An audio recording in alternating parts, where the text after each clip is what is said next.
Parker Gabriel, Denver Post. I guess for each of you, just what'd you like about Jahdae? And you said you thought, the board might come to you a little bit given how you had players graded. What were you expecting him to get there, and just what was your process sort of as you went through the evening? I'm good. We weren't expecting him to be there. He was pretty high up on our board. What we liked about him is just, he's a playmaker. He's a football player. He's a fun watch. Sean, I did him during the season, then after the season, and Sean and I watched him last week. We just couldn't stop watching him. Just the instincts, the anticipation, the route awareness, zone coverage, really sticky in man, doesn't give up many completions. I don't think he gave up a touchdown. We kept looking. The ball skills, in the run game, this guy's really good in the run game, really good tackler, really good blitzer, and just he plays all over the field. This guy's got really good football intelligence, so he just kind of fits everything we're looking for in a player. You talk about versatility, football intelligence, playmaking ability. He's just going to add to a really good defense, so we're excited to have him. Sean and George, Zach Stevens from DNVR. Where do you expect him to initially play? Inside, outside? Well, I think one of the things that was real apparent when we studied him, and one of the things that was attractive about the player is his versatility. You see snaps, like you're following him all around the film, his junior year, senior year, he's outside, he's inside. I think he's got great versatility. George hit on it. His football IQ is outstanding. And then there's some ties. Vance's brother was his position coach. Now he's now at the Saints, but he's been his position coach for most of his career. So the versatility was something where you don't have to pigeonhole him to one spot or another. I might add that we are at a max with Texas players, so I don't care how good the next Texas player is. If someone comes in, someone's got to go. On your left, Eric DeLisle, DenverBroncos.com. Coach, you talked about him from a football standpoint, but from a personal standpoint, getting to know him, what were those conversations like? I think Real kind of good. an odd tweet, but Matthew McConaughey said that he's one of the best guys that he's gotten to know at Texas. I'm just wondering personally how you get to know him. There's a ton of experience in that room. I think George and I are like pretty much on the same year in the league as far as coming in at the same time. This many drafts. We have scouts that have been in the room for 45 drafts. Like a bright energy to him. And for the first time, I've never had this happen where he politely asked, when we're finished, could you guys put me on speakerphone? And after he finished with Greg, Mr. Pinner, we put him on speakerphone. He thanked everyone in the room for the process and talked about his mother and the journey. And I've never had that happen.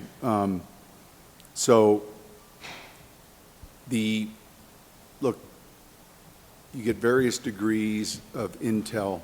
You have the football on film, and then all the other things with his coach Sark, Vance's brother. When you have these ties, and he was an A+ learn, like in an elite interview learn, and then when you watch the film, you're trying to minimize misses or mistakes as best you can, and I could understand. I haven't seen any social media, but I could understand why those would feel that way. Darren Rizzi, his son, is an ops there with Texas. Like the amount of information we were fortunate enough to have, we don't always get the same with other players. Question for George, Chris Thomas, and Denver Gazette. How much consideration did you have in taking a running back at number 20, and not taking one? Does that increase the urgency to perhaps take one in round 2? Yeah, there was a runner that we considered in that range. I think that was more of a trade back scenario. We had some opportunities, to trade back, but we feel good, moving forward with, like we've said throughout the process, there's a lot of runners in this draft.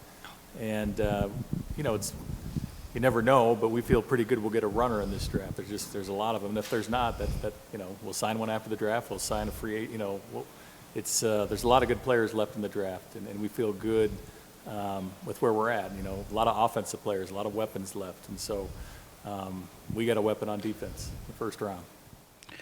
This is for Coach Troy Rink with the Denver Post. This is for Coach Payton. Coach, did you have any temptation to move up as the tight end thing got a little different? You and George, was there any temptation to move up for No, anyone? I think this was a year that, it's interesting early in the process. Some of the early projections are where might guys go, but again, that's hard to project before combine, before like all the in-depth evaluations. And so I think we felt like this was a pick at our number or possibly move back year based on how the board set. And George just alluded to it, that, where you're at tonight now and in the stretch tomorrow in the next 2 rounds, there are a lot of football players that would be, I think as you went around the league, would have similar grades. Obviously, the further out you go round-wise, it's kind of like buckshot, then it spreads. But I think you're hitting a little bit of maybe the honey hole of this draft in tomorrow's first and even into tomorrow's second and even into the 3rd round. And so I don't think forward – every team up there, every team they were all looking to come back. And the reason was really how the board was set, I think, with most of the teams in the league. Yeah, guys, I think the mock drafts were 0 for 300 predicting who you're going to take here. I think one of the reasons was the surprise is people didn't think cornerback, it looked, not really a position of need or priority need. Was this simply taking the best player available rather than drafting for need? Yeah, it's a premium position. For one, Mike, I've said it before, you can't have enough good cover guys. We lost, we had a few injuries this year, and you saw what kind of happened. And so we can't have enough good cover guys. This guy was just unique, for where he was on our board. I talk about the football player, the playmaker once again, but he was just too unique to pass up, and corner is a premium position. When you get into these spots that are pass rushers, corners, or even offensive linemen, quarterback, when you looked at this year's draft, we felt like, man, it was a thin year at some of the defensive backs positions. We watched film for the better part of 3 hours today. If we get this player offensively, all right, great. If we don't, here's a clump. There's depth in some other positions. There's depth at running back. And so managing it and looking at, like, the grade, when George mentioned, like, there was probably 6 picks we had to get past as he sat there. And I think it was value, but also knowing what the next few days present relative to the other positions. So the mocks that you guys read for the last month, what do you want me to say? It's embarrassing sometimes, but it's entertaining. And but we read them, so some of them. What are you going to do? Not all of them. Andrew Mason, Denver Sports. Sean, from your perspective as an offensive play caller and coach, how would you game plan somebody like Jahdae? And how good is it to have someone with this Jahdae? No, it's a good Jahdae. question, because the first thing we ask with a complicated name before we call him is, how do we pronounce his name? And I might as well. I said hello, JB. Yeah. All right. But I think it's Jahdae.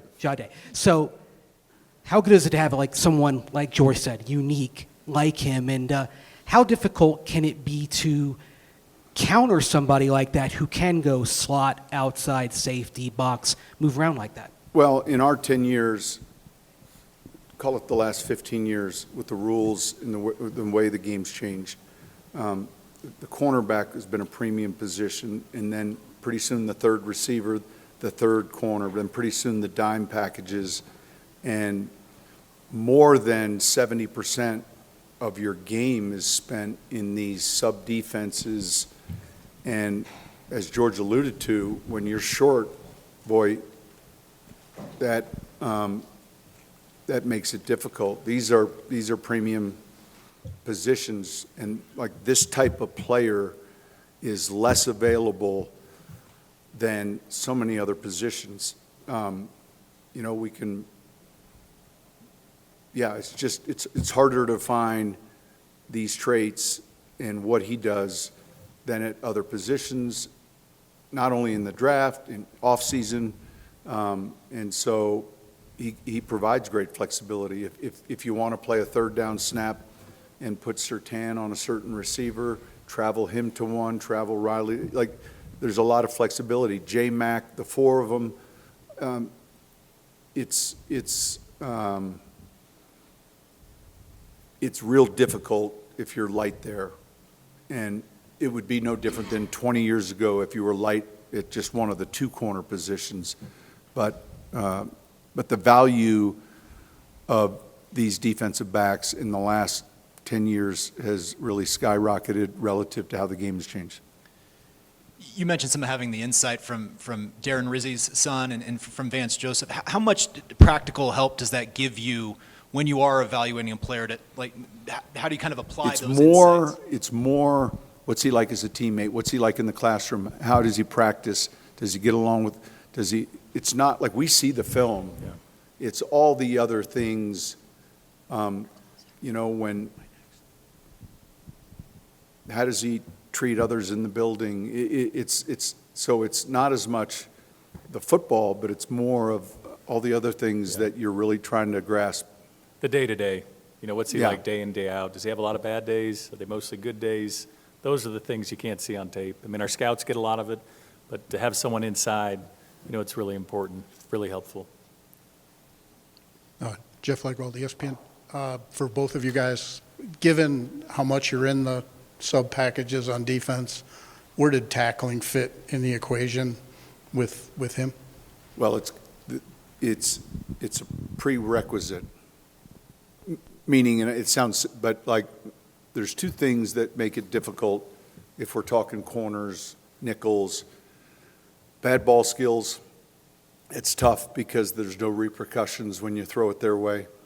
And then poor tacklers, because offensively we can make them tacklers. So it's kind of like that's one of the traits that you have to be able to check a box on. You can improve some guys maybe, but this guy anticipates. Man, again, we'd had the watch, and we were in a room of 8 maybe, some of the scouts, and I can't recall, but there was this just where we looked at each other and we're like, and then let's keep watching more, and then the more and more we watched, it was like, all right, let's be quiet. So tackling it's important.